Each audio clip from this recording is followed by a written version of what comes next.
Welcome back to Confrontation. Again, you see me walking here in the beautiful Latvia. I decided a little bit to enjoy the morning sun, so you can enjoy the scenery with me together. And we will talk today about a document that was just released by eCash, like 45 minutes ago maybe, that describes how Avalanche proof of stake was implemented, the post-consensus of proof of stake was implemented on eCash since the beginning of the year. It's a very interesting document. Of course, you will find the link to the document down in the description below, so check it out.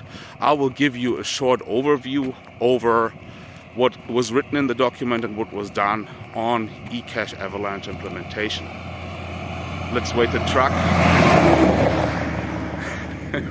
A little bit loud here next to the road, but yeah, I hope you don't mind.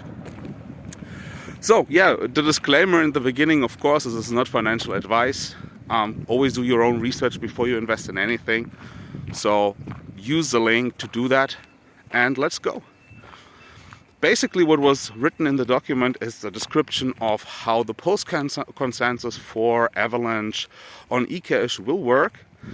Basically, for you to know, I did already a video about that. Later on, I will link it in the corner so you can check it out. But basically, Avalanche is a proof of stake consensus algorithm. That means you stake your coins, and according to the amount of coins you have staked, you have votes, and you basically decide which transaction is a valid transaction and which is not, so which transaction should be included in a block or which should not. That's basically the short version of it. And what you need to know for this is to decide to basically agree on transactions which should be included in a block. You also have to know who's actually allowed to vote, so who has coins staked and who is participating in the Avalanche consensus. So basically, this list is called a proof. So it's basically a list of all the nodes that have participated in the past in the staking and can be considered at least somewhat trustworthy. And you can basically get this list and then ping them and get always the newest information, the newest state of the whole network. So this is called proofs, this list, and now it's usually like this that these proofs are pushed over the network, so everybody's sending them out, they receive them, and then they know the state. However, this is a little bit problematic because you could run into problems that some of the nodes don't get the information on time, lag behind, get basically out of the current state of the network, which leads to different kind of security issues on the Avalanche network.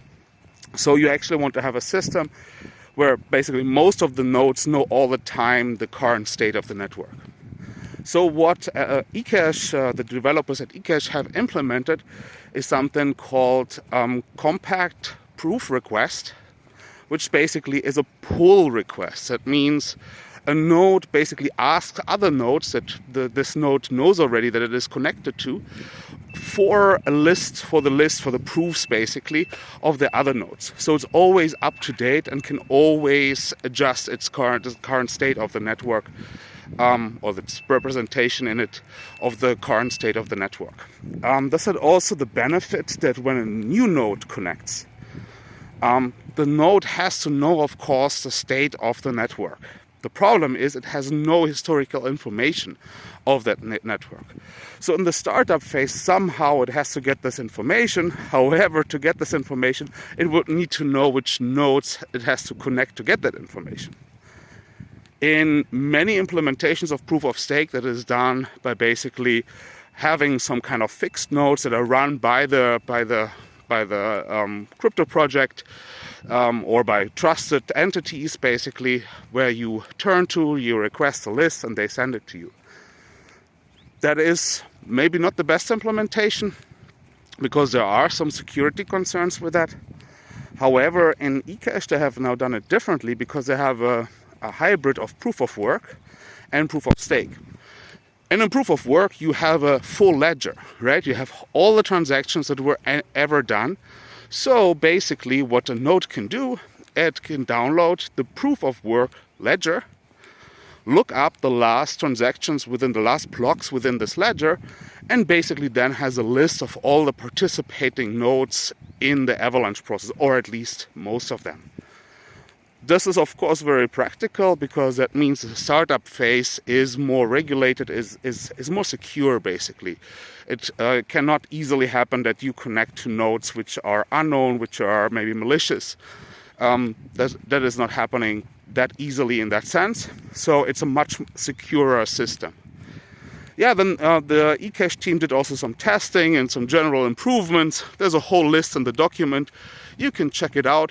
But in general, this is what was done. This was basically this implementation of these proof lists and of this pull method of getting the proofs.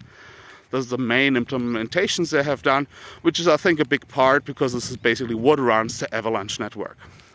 I hope you enjoyed the video. I hope it helped you to better understand what's currently going on in the development of eCash and the implementation of Avalanche. Of course, you will get the newest updates always here on the channel. So please subscribe, like the video if you did, and yeah, join me on my social media. You will find them also below. Will take a moment until I implement them. When I am the boss, I will do that. So yeah, thanks for watching and see you next time. Bye.